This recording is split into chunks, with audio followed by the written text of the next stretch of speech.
왜 사람들은 빅토리아 여왕이 자신의 9자녀를 이용해 유럽 왕족을 몰살시켰다고 말할까요? 1688년 영국은 명예혁명을 통해 절대군주제를 입헌군주제로 바꾸었습니다. 그때부터 영국의 왕은 마스코트가 되었습니다. 그래서 빅토리아 여왕이 1837년에 왕위에 오른 후에는 실질적 권력을 갖지 못했습니다.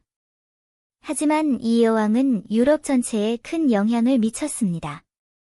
영국 왕실은 권력이 없을지 몰라도 유럽의 다른 왕실이 권력이 없다는 건 아니잖아요?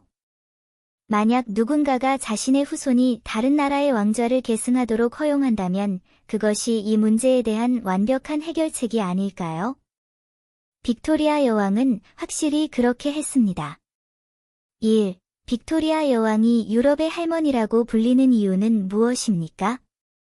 빅토리아 여왕과 그녀의 남편은 총 9명의 자녀를 두었는데 4명의 남자아이와 5명의 여자아이가 있었습니다.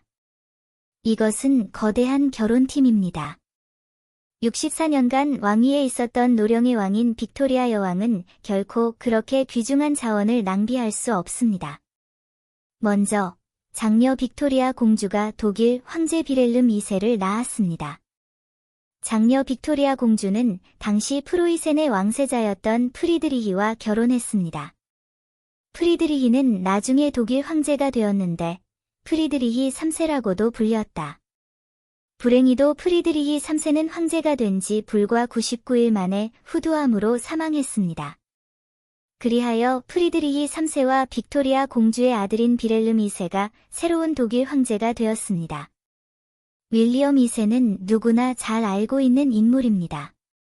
이 사람은 1차 세계대전을 일으킨 독일 황제입니다. 이후 제1차 세계대전에서 패배한 뒤 독일 제국은 붕괴되었습니다. 또한 빅토리아 공주의 딸인 소피 공주는 1889년 그리스의 콘스탄티누스와 결혼했습니다. 나중에 콘스탄티누스는 그리스의 국왕이 되었고 소피 공주는 자연스럽게 그리스의 여왕이 되었습니다. 둘째, 장남 에드워드 7세가 잉글랜드 국왕이 되었습니다. 이 남자는 전형적인 플레이보이입니다. 그는 공부에는 진지하지 않지만 먹고 마시고 즐기는 데는 능숙합니다. 하지만 그들에게는 상속권이 있으니 어디로 가서 정의를 구할 수 있겠는가? 이러한 이유로 빅토리아 여왕은 살아있을 당시 에드워드 7세가 정부에 간섭하는 것을 허용하지 않았습니다.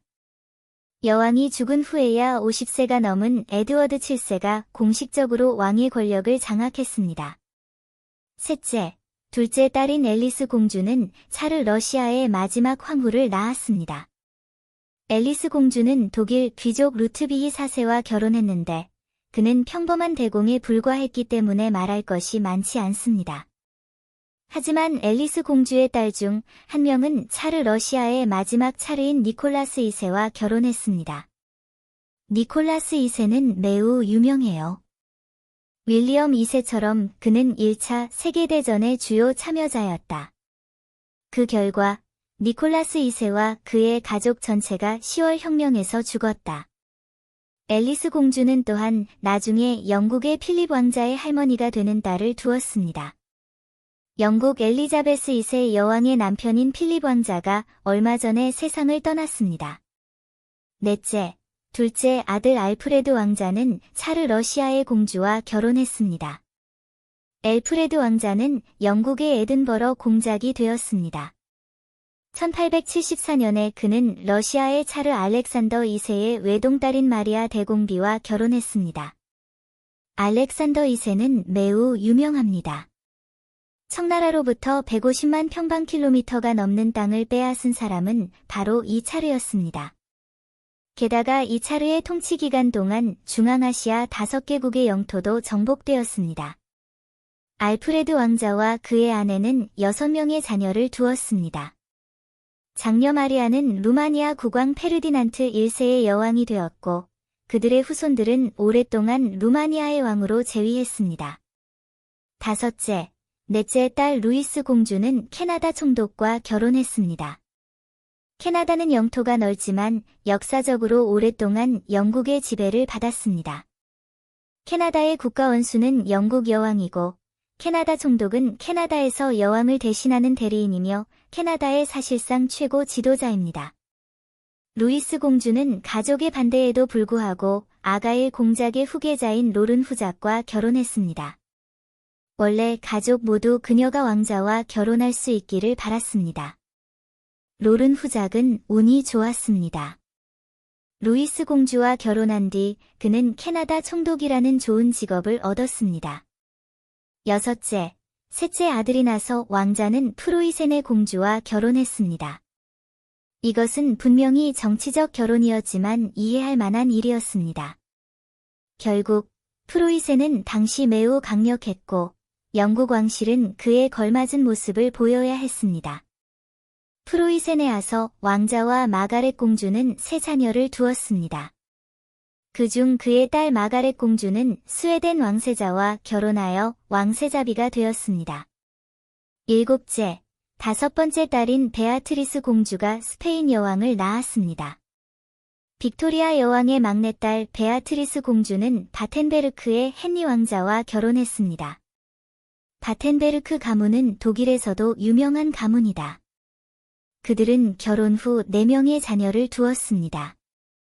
유일한 딸인 유제니 공주는 스페인의 알폰소 13세 국왕과 결혼하여 스페인의 여왕이 되었습니다.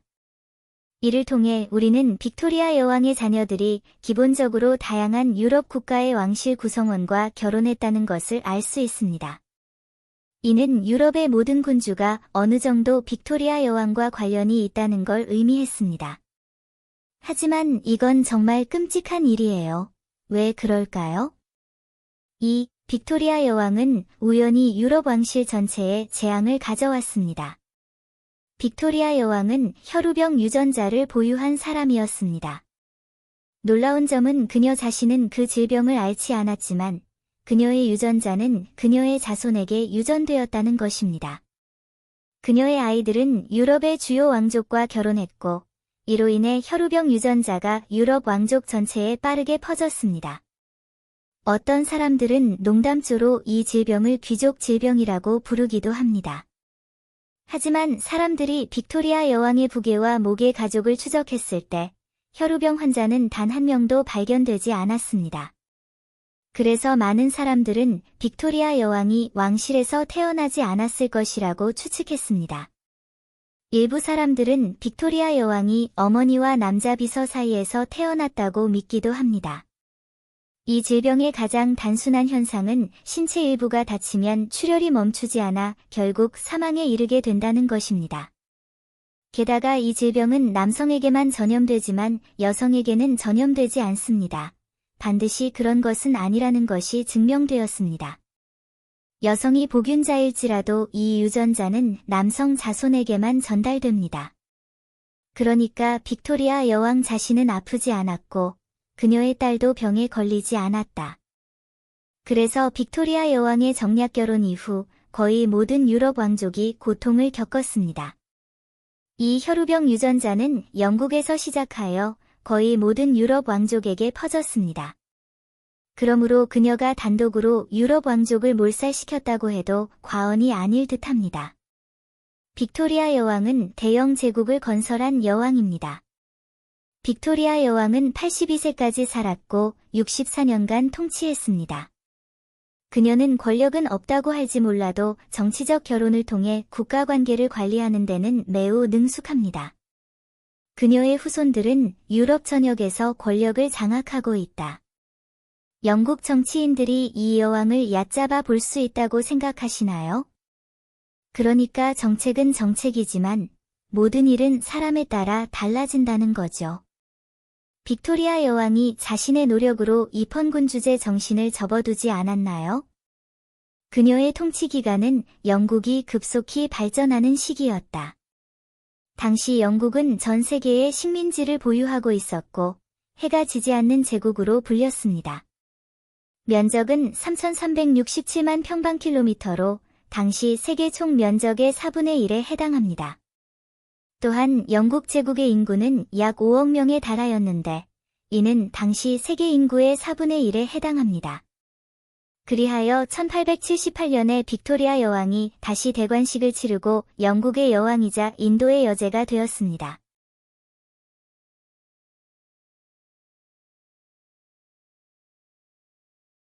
이집트의 아름다운 공주, 엄마의 아들과 결혼하고 시누이 꽃병에 머리를 맞고 6년을 버텨낸 뒤 부모님 집으로 도망쳤다. 이집트의 파우지아 포우아드 공주는 그녀의 놀라운 삶을 통해 이 문장을 우리에게 해석해 주었습니다. 결혼은 소녀의 두 번째 삶이다. 그녀가 좋은 파트너를 만나면 더욱 아름답고 부드러워질 것이다. 만약 그녀가 나쁜 파트너를 만난다면 그 운은 매우 비참해질 것이다. 1921년 이집트의 파루크 1세 국왕은 어린 공주를 얻었습니다. 그녀는 부모님의 미모를 물려받았고 아버지의 지위 덕분에 이집트에서 가장 고귀한 소녀가 되었습니다. 그녀는 매우 아름답고 온화했기 때문에 이집트 사람들은 이 공주를 매우 사랑했습니다. 모두가 그녀를 이집트의 보물이라고 칭찬했습니다. 그녀가 나이가 들면서 그녀의 아름다움은 전 세계로 퍼졌습니다. 유명 여배우 멀로와 헵번의 사진 작가는 파우지아 공주를 아시아의 비너스라고 칭찬한 적이 있습니다. 그녀는 완벽한 하트 모양 얼굴과 약간 둔탁하지만 짙은 푸른 눈을 가지고 있습니다. 타시아 공주는 아름다운 외모를 가지고 있을 뿐만 아니라 왕실로부터 최고의 교육을 받고 있습니다. 그녀는 피아노, 그림, 발레 등 예술에 능숙할 뿐만 아니라 승마도 잘합니다. 파루크 왕은 딸에게 더 나은 교육을 제공하기 위해 그녀가 아주 어렸을 때 스위스로 유학을 보냈고 그래서 그녀의 영어와 프랑스어는 매우 유창했습니다. 이렇게 지식이 풍부하고 젊고 아름다운 공주는 정말 구름 속에 있는 존재예요. 그녀는 모든 사람의 보호를 받으며 자란 동화 속의 공주와 완두콩과 같습니다. 그녀는 특권받은 삶 덕분에 매우 단순한 성격을 가지고 있습니다. 타시아 공주가 18세가 되어서야 그녀의 인생은 큰 변화를 겪게 됩니다. 이때 이집트의 옛왕 파루크 푸아드 1세가 세상을 떠났고 권력을 잡은 왕은 파우지아의 동생인 푸아드 2세였다. 당시 북동쪽에 위치한 이란은 파흘라비 왕조의 지배를 받고 있었습니다. 파흘라비 왕조는 1925년에 건국되었습니다. 14년간의 끊임없는 노력 끝에 이란은 점차 정상 궤도에 올랐지만 파흘라비 1세의 기대에는 미치지 못했습니다. 파흘라비 왕조는 정권을 더욱 강화하기 위해 세계에서 가장 아름다운 여성인 파우지아 공주에게 관심을 돌렸습니다. 오랜 준비 끝에 이란의 레자 파흘라비 왕자는 마침내 1939년 이집트 땅을 밟고 이집트의 푸아드 2세 국왕에게 파우지아 공주와의 결혼을 청했습니다. 바다 건너 멀리서 온 잘생긴 왕자는 푸아드 2세 국왕에게 진심을 전했습니다. 왕실의 고위 관료들 간의 논의와 당시 사회 상황의 이익 분석 후 파우지아의 동생인 푸아드 2세는 이 정치적 결혼에 동의하기로 결정했습니다. 같은 해 3월 15일 타시아 공주와 파흘라비 왕자는 이집트에서 호화로운 결혼식을 올렸습니다. 여동생 파우시아가 먼 곳에서 결혼하는 것을 걱정하여 그녀의 오빠인 푸아드 2세는 매우 호사스럽고 비싼 방식으로 결혼식을 주선했습니다. 그는 여동생을 위해 비싼 지참금을 사줬을 뿐만 아니라 그녀를 위해 귀중한 웨딩드레스와 60캐럿 핑크 다이아몬드로 만든 목걸이를 포함한 보석 세트까지 준비했습니다. 잠시 동안 파시아 공주는 청중 전체를 놀라게 했다. 그녀는 잘생긴 파흘라비 왕자와 함께 섰는데 두 사람은 완벽한 짝이었습니다. 이 화려하고 호화로운 결혼식은 금세 전 세계로 퍼졌고 신혼부부의 사진은 가능한 한 빨리 이란으로 다시 보내졌습니다. 많은 사람들은 파흘라비 왕자가 단순한 군복을 입고 서 있을 때 얼마나 초라해 보이는지, 파우지아 공주가 아름다운 웨딩드레스와 보석을 입고 서 있을 때 얼마나 초라해 보이는지에 대해 이야기했습니다. 결혼식에서도 많은 손님들이 파흘라비 왕자를 손가락질했고, 심지어 이란의 사위로 시집온 초라한 이 왕자를 비웃기 위해 얼굴을 가렸다. 자기가 매우 고귀한 사람이라고 생각했던 이 여인은 자기가 아주 소중히 키운 아들이 외국에서 이런 대우를 받는 것을 보고 분노했습니다. 결혼 후 파샤는 남편 파흘라비를 따라 이란으로 갔습니다. 하지만 오랫동안 원한을 품고 있던 시어머니는 파시아를 잘 대하지 않았습니다. 그녀는 차갑게 맞이했을 뿐만 아니라 여러 가지 방법으로 그녀를 어렵게 만들었습니다. 더욱 놀라운 것은 그녀가 아들 파흘라비를 통제하려는 비정상적이고 병적인 욕망을 품고 있었다는 것입니다. 파시아의 시어머니는 아들과 며느리의 관계를 파괴하기 위해 온갖 수단을 다했을 뿐만 아니라 그들이 홀로 있는 것을 막기 위해 여러 가지 이유를 동원하기도 했습니다. 그녀는 아들에게 일상생활에서 하는 모든 일을 자세히 보고하라고 요구했고, 심지어 침실에서 일어나는 부부의 사생활까지도 보고하라고 했습니다. 그녀는 파우지아의 아름다움을 두려워했고, 그녀를 자신의 상상의 적처럼 여겼습니다. 그녀는 파우지아가 자기 아들 파흘라비의 사랑을 앗아갈까봐 몹시 두려워했습니다. 더욱 심각한 것은 그녀가 이란 왕실 구성원들을 선동하여 파우지아를 고립시키고 무시하게 한 것은 그녀가 받은 굴욕과 자식을 잃은 상실에 대한 복수였다는 것입니다. 시어머니의 방해로 인해 파샤와 파흘라비는 결혼한 지 6년 동안 딸을 한 명만 낳았습니다. 1941년 파흘라비가 이란의 국왕으로 즉위했습니다. 공주로서 아들을 낳지 못하는 것은 심각한 범죄였고, 이란 왕실 전체는 파우지아에 대해 전례 없이 불만을 품었습니다. 파시아의 올케는 그녀를 남자아이를 낳지 못하는 쓰레기라고 부르기도 했습니다. 한 번은 언어적 갈등으로 인해 파시아의 시누이가 꽃병으로 파시아의 이마를 깨뜨린 적이 있습니다. 피투성이의 모습은 파시아의 마음을 아프게 했습니다. 그녀를 더욱 화나게 한 것은 그녀의 남편인 파흘라비 국왕이 예전과 똑같은 짓을 했다는 사실이었습니다. 그는 먼저 그녀가 며느리, 올케로서 부류하고 매정하다고 비난했고, 이어서 그녀의 분노한 불평을 그녀의 어머니와 언니에게 전했습니다. 파우시아가 이란 왕실에서 얼마나 어려운 처지에 있었을지 상상해 볼 수 있습니다. 그녀를 더욱 절망하게 만든 것은 파흘라비가 완벽한 엄마의 아들일 뿐만 아니라 난봉꾼이기도 했다는 사실이었습니다. 결혼한 지 2년째 되던 해에 파흘라비는 섹시한 미인과 불륜을 저질렀습니다. 그와 그의 여주인은 차를 타고 다니며 거리에서 매우 과시적인 방식으로 키스를 했습니다. 이 모든 일이 파시아를 절망과 고통을 느끼게 했습니다. 장기간 억압된 삶과 어수선한 결혼 생활로 인해 그녀는 마르고 약해졌으며 심할 때는 우울증까지 앓았습니다. 1945년 더 이상 참을 수 없었던 파우지아는 파흘라비에게 이혼을 요구했습니다. 하지만 이 결혼으로 이익을 얻은 파흘라비 왕가는 어떻게 이에 동의할 수 있었을까? 파흘라비는 왕위에 오른 지 4년밖에 되지 않았는데 처제 집안의 강력한 지원이 필요했습니다. 아내의 요청에 직면하여 파흘라비는 최선을 다해 그녀를 기쁘게 하려고 노력했고, 그녀가 현 상태를 유지할 수 있기를 바랐으며 그녀에게 잘 대할 것을 약속했습니다. 하지만 낙담한 아내는 쇠처럼 굳어졌고 가능한 한 빨리 이 고통의 바다에서 벗어나고 싶었습니다. 그 악한 시어머니는 이 말을 듣고 몹시 화가 났습니다. 그녀는 어떻게 누군가가 그녀의 소중한 아들의 대의를 망치는 것을 허용할 수 있을까? 그래서 그녀는 그녀에게 몇 가지 색깔을 시도해 볼 기회를 주고 싶었습니다. 그녀는 이란 왕실의 파우지아를 감금하고 24시간 내내 그녀를 감시하라고 명령했습니다. 가장 나쁜 일은 파우지아와 그녀 부모님 집 사이의 모든 연락을 끊는 것이었습니다. 이 비인도적인 고문은 1948년까지 계속되었는데, 그때 이집트 왕실은 우연히 파우지아의 비극적인 경험을 알게 되었다. 그녀의 오빠인 푸아드 2세 국왕은 괴로움과 죄책감을 느꼈고 여동생을 다시 데려오기로 결심했습니다. 이집트 왕의 압력으로 파우지아는 마침내 그녀가 원했던 대로 모국 이집트로 돌아왔습니다.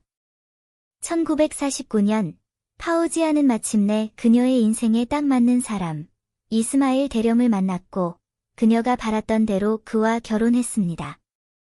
그들은 화목한 가정 생활을 했으며 서로 사랑하고 달콤하게 지냈고 아들과 딸을 두었습니다. 결혼 생활로 인해 깊은 상처를 받았던 파시아는 마침내 행복의 맛을 보았습니다. 그녀의 고통스러운 삶은 마치 꿈 같았습니다. 파우시아를 떠난 뒤 파울라비는 곧 그 여파를 겪었다. 든든한 후원자를 잃은 그는 이미 자기 자신을 돌볼 수 없게 되었고 전 세계 사람들의 논의에 대처해야 했습니다. 그는 단순히 자신의 어머니를 방패 삼아 자신의 결혼 생활에 가장 큰 장애물은 어머니였다고 말했지만 그의 어머니는 진실을 은폐하고 파르시아 공주가 이란 기후에 적합하지 않아 이혼했다고 말했습니다. 그놈과 그 어머니가 어떻게 변명하든 파시아는 돌아선 뒤 완벽한 결혼 생활과 행복한 노년을 통해 어머니와 아들에게 복수했습니다.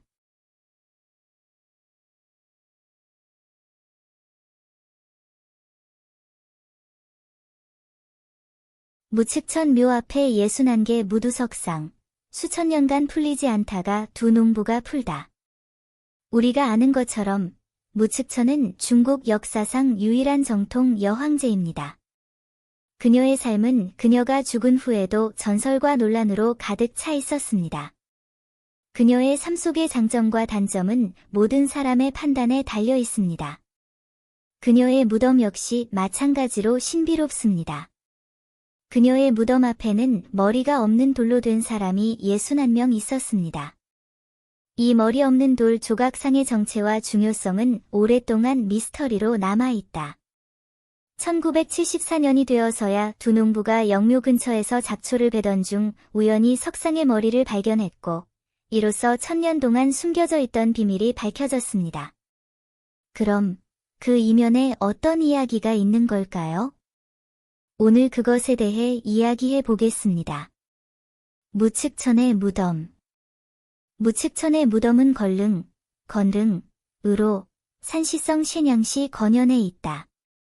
이곳은 당나라 황제의 무덤 중 가장 잘 보존되어 있다. 이 무덤을 누군가가 도굴했다는 이야기가 전해진다. 그러나 무덤의 내부 구조가 너무 이상해서 도굴꾼들은 감히 무덤 안으로 들어가지 못했다고 한다. 이는 당나라 시대에 도굴되지 않은 유일한 황제의 무덤이 되었습니다. 걸릉은 규모가 매우 커서 면적이 1200에이커가 넘습니다. 영묘 안에는 다양한 건물과 조각품, 석조 조각품 등이 있다.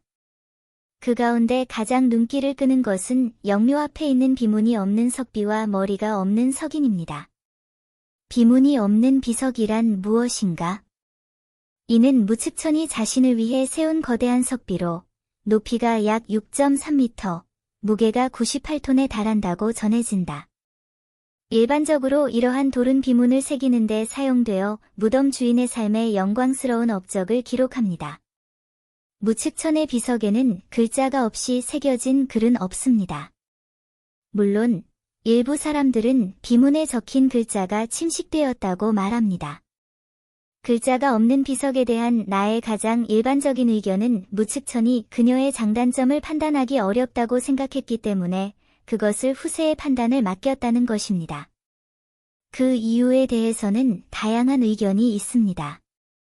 어떤 사람들은 무측천이 자신이 너무 많은 죄를 지었다고 생각하여 자신에 대해 자랑하지 못했을 것이라고 생각합니다. 일부 사람들은 무측천의 겸손함과 지혜로 인해 자신의 공로와 단점이 시대에 따라 제한되거나 편견을 받는 것을 원하지 않았고 비문이 없는 비석을 남겨 자신의 정치적 업적과 영향력을 수천 년 동안 불멸로 남겼다고 믿습니다. 철릉의 머리 없는 석인. 명문이 없는 비석 외에도 걸릉의 머리 없는 비석도 매우 신비로운 역사적 유물이었습니다. 머리가 없는 석인상은 영묘 앞에 놓인 61개의 석상이다. 그들의 키는 1.5m에서 1.77m까지 다양합니다. 그들의 의복과 머리 스타일은 당나라의 관습과 다르기 때문에 매우 이국적으로 보입니다. 이상한 점은 이 돌인간들은 머리가 없고 몸통만 있다는 점인데 이로 인해 사람들에게 이상하고 신비로운 느낌을 줍니다. 머리 없는 돌인간의 기원에 대해 많은 추측이 있었습니다. 일부 사람들은 무측천의 적들이 복수심으로 돌사람의 머리를 떨어뜨렸다고 믿는다. 일부 사람들은 전염병을 몰아내기 위해 지역 주민들이 돌사람의 머리를 잘랐다고 믿고, 다른 사람들은 지진이나 다른 자연재해로 인해 피해가 발생했다고 믿습니다. 이런 추측을 뒷받침할 결정적인 증거가 없으므로 이 미스터리는 결코 해결되지 않았습니다. 1974년에 두 농부가 영묘 근처에서 잡초를 베던 중 우연히 무언가 딱딱한 것에 부딪혔습니다. 그들이 땅을 파헤쳐 보니 정교한 돌로 만든 사람의 머리가 있었지만 그 남자 본인은 그것에 별로 관심을 기울이지 않았습니다. 그러나 그들이 계속해서 아래와 옆으로 파고 들어가자 그들은 실제로 그런 돌머리를 훨씬 더 많이 발견했습니다. 두 사람은 이것이 큰 일이라고 생각했습니다. 그런데 시안에서는 고대 유물을 발굴하는 일이 흔했기 때문에 그들은 곧바로 지역 전문가에게 보고했습니다. 전문가들은 현장으로 달려가 총 61개의 돌머리가 있는 것을 발견했는데 이는 무덤 앞에 있는 머리 없는 돌머리와 정확히 일치했습니다.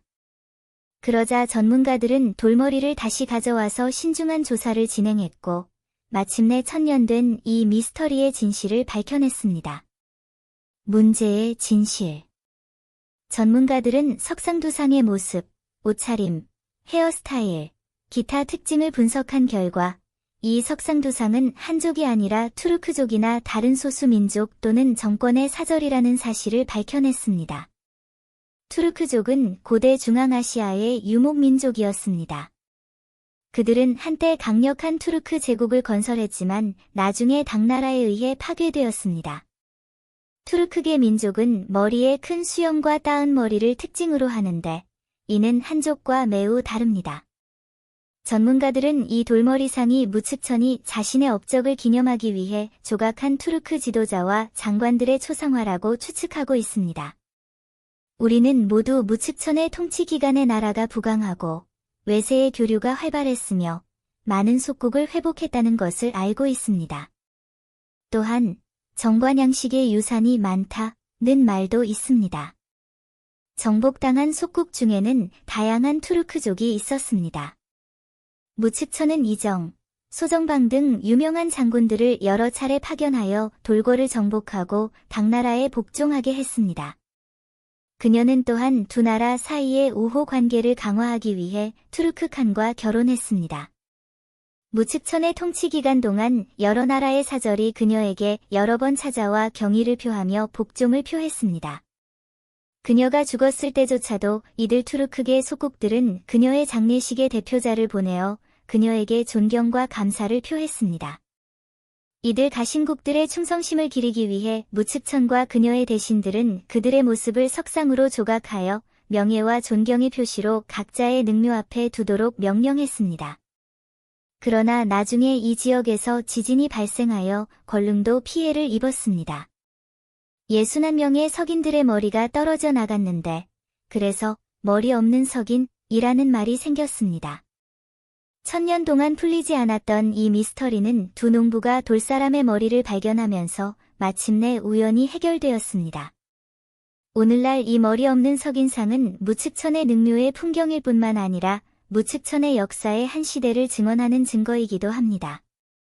이러한 유물들은 그녀가 나라를 다스리는 능력을 보여줄 뿐만 아니라 당나라의 개방성과 관용을 반영하고 더 중요하게는 중국 문화의 매력과 영향력을 체현하고 있습니다. 이 머리 없는 돌인간은 전설적인 이야기일 뿐만 아니라 훌륭한 그림이기도 합니다. 이 문제에 대해 어떤 다른 의견을 가지고 계신가요?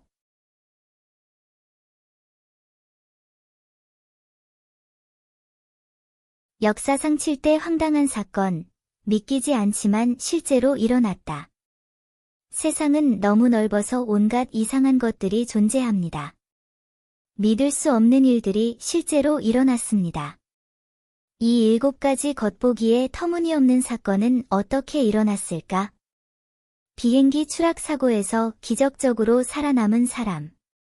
비행기 추락 사고, 정글 생존, 둘 다 무섭게 들리네요. 하지만 1971년에 줄리안이라는 17세 소녀가 3,000m 높이에서 떨어진 비행기에 탔습니다. 그녀는 마침내 구출되기 전까지 11일 동안 정글에서 혼자 살아남았습니다. 이것은 영화 속의 허구가 아니라 실제로 일어난 기적입니다. 이 이야기는 그해 크리스마스에 시작되었습니다. 크리스마스는 외국인들에게는 춘절이며 가족이 제외하는 날입니다. 이날 줄리아는 어머니를 따라 페루로 가는 비행기에 탔습니다. 그녀의 아버지는 페루의 아마존 열대 우림의 생물학 연구시설을 세워 생물학적 연구를 수행했습니다. 크리스마스에는 항공편이 특히 많았습니다. 시간을 절약하기 위해 줄리안의 어머니는 그녀를 악명 높은 페루 항공에 태웠습니다. 이 항공사는 비행기 추락 사고로 가장 유명했는데 2대의 비행기가 추락했습니다. 하지만 그날은 크리스마스였고 줄리안의 어머니는 산타클로스가 그날 비행기 추락 사고가 일어나는 것을 용납할 수 없을 것이라고 생각했습니다.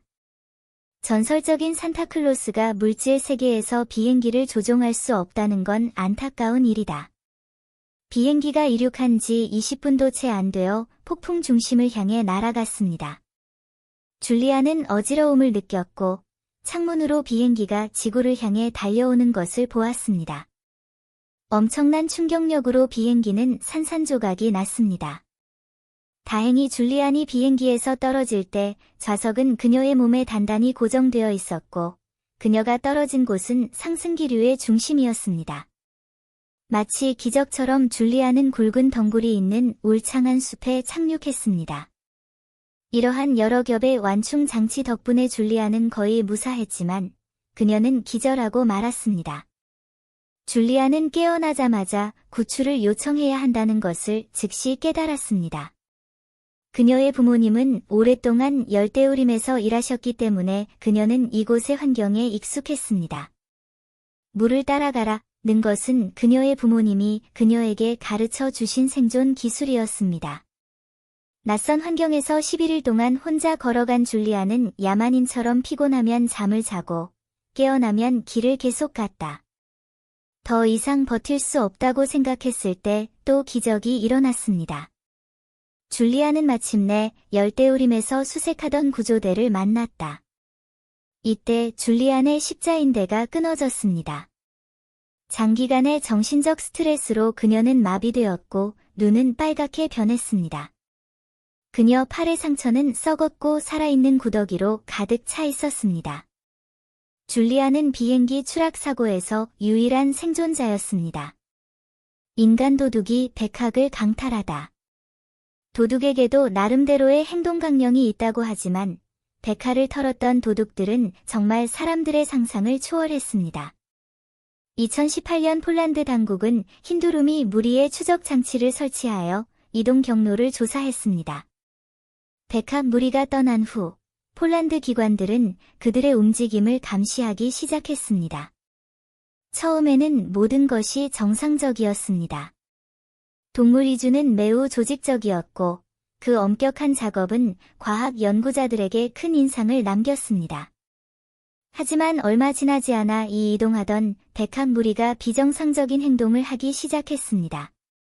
연구진이 설치한 GPS는 모두 표시가 되어 있었지만 흰학 한 마리가 갑자기 무리에서 떨어져 나와 실시간 위치로 일정 범위 내에 멈췄습니다. 연구자들은 이 흰학이 예상치 못한 상황에 직면하여 불행히도 부상을 입었거나 심지어 죽었기 때문에 본 무리를 떠났을 것이라고 추측하고 있습니다.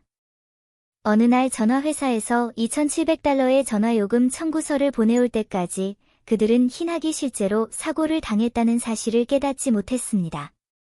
그들은 또한 어떤 사악한 사람이 백학의 목에서 통신에 쓰이는 SIM 카드를 빼내어 무료 전화카드로 사용했다는 사실도 알고 있었습니다. 세계 최연소 사형수 1944년 11살이었던 베티와 8살이었던 메리는 집 근처에서 자전거를 타고 있었지만 떠난 후로 돌아오지 않았습니다. 근처 주민들은 자발적으로 수백 명으로 구성된 수색 및 구조대를 조직하여 베티와 메리를 찾아 험악하게 수색했습니다. 수색구조대는 하루 종일 수색한 끝에 도랑에 버려진 차가운 시체 2구를 발견했습니다. 하룻밤이 지나자 물에 모든 증거가 씻겨나가면서 소녀를 죽인 사람이 누구인지 확인하기가 어려웠습니다. 수색과 조사 과정에서 경찰은 용의자가 조지라는 14세 흑인 소년이라고 확인했습니다. 목격자들은 소녀들이 조지와 소통하는 것을 보았다고 말했습니다. 용의자는 흑인이고 사망자는 백인이었습니다. 결과는 명확했습니다. 몇 시간의 신문 끝에 경찰은 조지가 범죄를 자백했으며 곧 1급 살인 혐의로 기소되었다고 발표했습니다. 마을 사람들의 분노가 폭발했고 많은 사람들이 두 소녀의 비극적인 죽음을 복수하기 위해 조지를 린치하자고 소리쳤습니다. 살인과 같은 심각한 범죄임에도 불구하고 재판은 빨리 끝났습니다. 조지는 항소할 돈조차 없었습니다. 사형 선고가 내려졌고 14세였던 조지는 급히 처형되었습니다. 황제의 강도. 동화에는 황제의 새로운 옷이 등장합니다. 실제로는 황제의 강도 사건이 있었습니다. 미국 피츠버그에서 한 총잡이가 은행에 침입해 강도질을 했습니다. 다른 사람들은 사진을 찍히지 않기 위해 강도질을 할 때 가면을 써야 한다는 걸 알고 있겠지만 이 남자는 2개의 은행을 털 때 진짜 모습을 드러냈습니다. 은행 직원은 그에게 잘못된 길에서 돌아서라고 조언했고 경찰이 곧 올 것이라고 말했습니다. 사실 그 남자는 은행 직원이 거짓말을 하고 있다고 믿었고 경찰이 그를 전혀 잡을 수 없었다고 했습니다. 그는 도착하기 전에 완전히 변장했고 경찰은 그가 누구인지 확인할 수 없었기 때문입니다. 은행 직원은 온갖 질문을 하고 있었는데 감시 카메라에 그의 얼굴이 생생히 녹화되었기 때문이다. 결국 경찰은 재빨리 강도를 잡았습니다. 그들이 왜 그렇게 자신감을 가지고 있느냐고 물었을 때 그는 얼굴에 레몬즙을 발랐기 때문에 감시 카메라가 그의 얼굴을 녹화할 수 없다고 말했습니다. 이 남자는 감옥이 아니라 정신병원에 가야 할 것 같습니다. 일본판 기생충. 영화 기생충도 실제로 일어났습니다. 2008년에 호리카와 타츠코라는 여성은 집이 없었고 수입원도 없었습니다. 그녀는 다른 사람의 집에서 사는 것으로 살아남는 방법을 생각해냈습니다. 하지만 그녀의 생활 방식은 정말 소름 돋았습니다. 호리카와 타츠코는 낮에 긴 시간 일하고 그 남자의 집 벽장에 숨어있는 도쿄 남자를 선택했습니다. 도라에몽을 많이 본 사람이라면 일본 사람들이 옷장을 너무 많이 채워서 살 수 있다는 걸 알 것입니다. 호리카와 타츠코는 그 남자가 나올 때까지 하루 종일 여기에 머물렀습니다. 도쿄의 한 남성은 몇 달 동안 집에 음식이 줄고 설명할 수 없는 청소 흔적이 있다는 것을 계속 느꼈습니다. 그는 그 이유를 알아내기 위해 집에 감시 카메라를 설치했습니다. 그가 본 것은 그를 심장마비로 거의 죽일 뻔하게 만들었다. 그 몇 달 동안 호리카와 타츠코가 그와 함께 먹고 살았지만 그는 그 사실을 몰랐다는 것이 밝혀졌습니다. 도쿄의 남자는 문 밖으로 달려나가 경찰서로 갔다. 비행기와 물고기의 첫 번째 근접 조우. 잉어가 용문을 뛰어넘는 이야기는 전설 속에서만 전해진다. 실제로 물속의 물고기가 하늘로 날고 싶어 한다면 비행기에서 도시락으로 제공되어야만 가능합니다. 물론 이때는 더 이상 물고기를 물고기라고 부를 수 없습니다. 아마도 비행기와 가까이서 접촉할 수 있을 만큼 운이 좋은 물고기는 전 세계에 단 한 마리뿐일 것이다. 1987년에 유명한 보잉 737이 그런 반항적인 물고기를 발견하고 가까이서 접촉한 적이 있습니다. 그 결과 물고기는 살아남을 수 없었고 비행기도 별로 나아지지 않았습니다. 이 대담한 물고기는 비행기 측면 엔진에 직접적인 피해를 입혔습니다. 물론 물고기는 매우 억울해했을 겁니다. 그것은 물속에서 평화롭게 헤엄치고 있었는데 갑자기 독수리가 그것을 점심으로 먹으려고 해서 물 밖으로 꺼내어 하늘로 달려올랐습니다. 입에 점심을 물고 있는 독수리는 길을 보지도 않고 갑자기 보잉 737의 길을 가로막았다. 이제 독수리가 무서워할 차례였고 입에 물린 물고기는 길을 잃었다. 물고기와 비행기는 전혀 관련 없는 두 가지 물건이었지만 양쪽 모두에게 해를 끼친 밀접한 접촉이 있었습니다. 고양이를 지키기 위해 나라를 잃다. 왕자들을 속이기 위해 봉화를 켜는 행위 자체가 이미 엄청난 일이었습니다. 고대에는 고양이를 놓고 전쟁이 일어나기도 했습니다. 이집트인들은 고양이를 숭배하는 것으로 유명했으며 고양이를 위해 목숨까지 걸었습니다. 페르시아인들이 이집트를 침략했을 때 그들은 더러운 꼼수를 써냈습니다. 그들은 군대 앞에 고양이를 세워 방패로 삼아 페르시아 군대를 이집트의 공격으로부터 보호했습니다. 예상치 못하게도 이 요령은 정말 효과가 있었습니다. 이집트인들은 자신들이 신으로 섬기던 고양이가 페르시아군 앞에 가로막혀 있는 것을 보고 감히 앞으로 공격하지 못했습니다. 결국 그들은 페르시아군에게 격퇴당하고 전투에서 패배했다. 왜 우리는 진시황릉을 발굴해보지 않는가? 전문가들이 무덤을 조사한 후 특이한 것을 발견했습니다. 예로부터 진시황릉은 고대 중국 역사에서 가장 전설적인 유물 중 하나였습니다.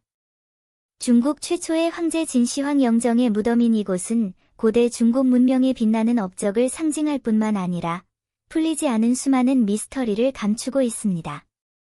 하지만 오늘날까지도 진시황릉은 발굴되지 않았습니다. 왜 이런 일이 일어나는가? MRI 검사를 실시한 결과 전문가들은 진시황의 무덤에서 특이한 것이 있다는 것을 발견했습니다. 먼저 진시황릉의 배경을 알아보겠습니다. 이 능은 산시성 시안시 린퉁구에 위치해 있습니다. 이곳은 고대 중국에서 가장 크고 가장 잘 보존된 황제의 능묘입니다. 역사 기록에 따르면 진시황릉을 짓는데 30년 이상이 걸렸고 수십만 명의 장인과 포로가 동원되었다고 합니다. 그 내부에는 희귀한 보물과 함정이 가득합니다. 그러므로 진시황릉을 발굴하는 일은 매우 어렵고 위험합니다. 그렇다면 왜 지금까지 진시황릉을 발굴하려는 사람이 없었을까요? 실제로 이는 주로 기술적, 문화적 유물 보호 문제 때문입니다. 첫째, 진시황릉의 규모가 매우 방대하여 발굴을 하려면 많은 인력과 물적 자원, 재정 자원이 필요할 것입니다. 게다가 발굴 과정에서는 함정, 문화재 훼손 등 예측할 수 없는 다양한 위험이 발생할 수 있습니다. 이는 고고학자들이 매우 우려하는 문제입니다. 또 다른 문제는 문화 유물의 보호입니다. 진시황릉의 문화 유물은 매우 귀중하여 발굴되면 파괴될 수도 있습니다. 하지만 현대 기술로는 이러한 문화 유물을 완벽하게 보호할 수 없기 때문에 고고학자들은 이를 쉽게 발굴하기가 어렵습니다.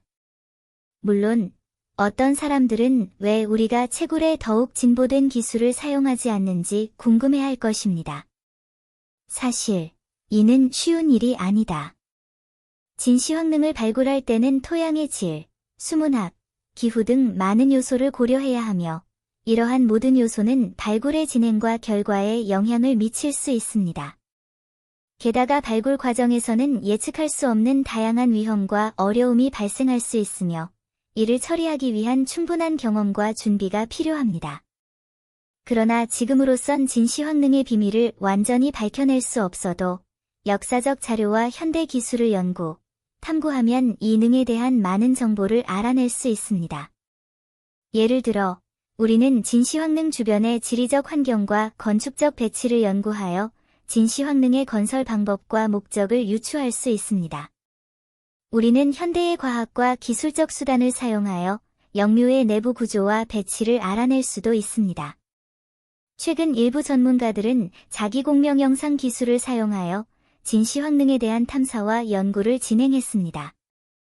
MRI는 자기장과 무선 주파수 펄스를 사용해 물체의 영상을 만드는 비파괴 검사 기술입니다. 전문가들은 이 방법을 사용해 진시 황능을 스캔했고 몇 가지 놀라운 결과를 발견했습니다. 첫째, MRI 검사를 통해 진시 황능의 내부 구조가 매우 복잡한 것으로 밝혀졌습니다. 영묘 전체는 여러 층으로 나뉘었고 각 층은 서로 다른 구조와 기능을 가지고 있습니다. 가장 아래 층은 다양한 건물과 시설로 가득한 거대한 지하궁전입니다. 이러한 건물과 시설은 규모가 웅장할 뿐만 아니라 디자인 또한 정교하여 고대 중국 장인들의 뛰어난 기술과 지혜를 보여줍니다. 전문가들은 지하궁전 외에도 다른 여러 층을 발견했습니다. 일부 층은 문화재와 장례용품을 보관하는 데 사용되고 다른 층은 영묘 내부의 장치와 함정을 보호하는 데 사용됩니다. 이러한 장치와 함정은 독창적으로 설계되었으며 수은 흐름, 유사층, 사슬 뒤집기 패널을 포함하여 다양한 유형이 있으며 이는 진시황의 권위와 지혜를 충분히 보여줍니다. 복잡한 구조 외에도 MRI 검사를 통해 몇 가지 다른 비밀도 밝혀졌습니다. 예를 들어 무덤 내부에서는 다량의 수은과 수은 증기가 발견되었습니다. 수은은 인체에 매우 해로운 독성 물질입니다. 전문가들은 수은이 강이나 바다와 같은 자연 경관을 시뮬레이션하는 데 사용될 수 있다고 추측하고 있습니다. 동시에 수은은 어느 정도 유동성과 휘발성을 가지고 있기 때문에 제어하고 관리하는 데 매우 진보된 기술이 필요합니다. 만약 굴착 중의 수은의 균형이 우연히 깨지면 심각한 결과가 초래될 수 있습니다. 수은 외에도 전문가들은 몇 가지 다른 위험한 물질과 함정을 발견했습니다. 예를 들어 일부 지역에서는 독가스와 함정이 발견되었습니다. 이런 물질과 함정은 발굴자의 생명을 위협할 뿐만 아니라 문화 유물에 돌이킬 수 없는 피해를 입힐 수도 있습니다. 그러므로 고고학자들은 발굴과 연구 작업에 매우 신중해야 합니다.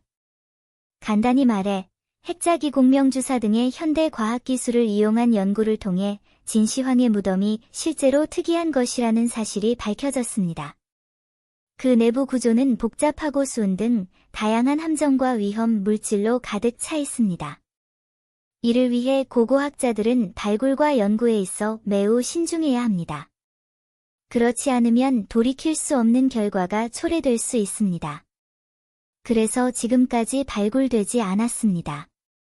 이는 주로 문화유적과 인원의 안전을 보호하고 동시에 불필요한 손실과 피해를 방지하기 위한 것입니다. 과학기술의 끊임없는 발전과 연구의 끊임없는 심화로 미래에는 우리가 이 신비한 무덤의 진실을 더욱 전면적으로 이해하고 그 완전성과 가치를 더 잘 보호할 수 있을 것이라 믿습니다.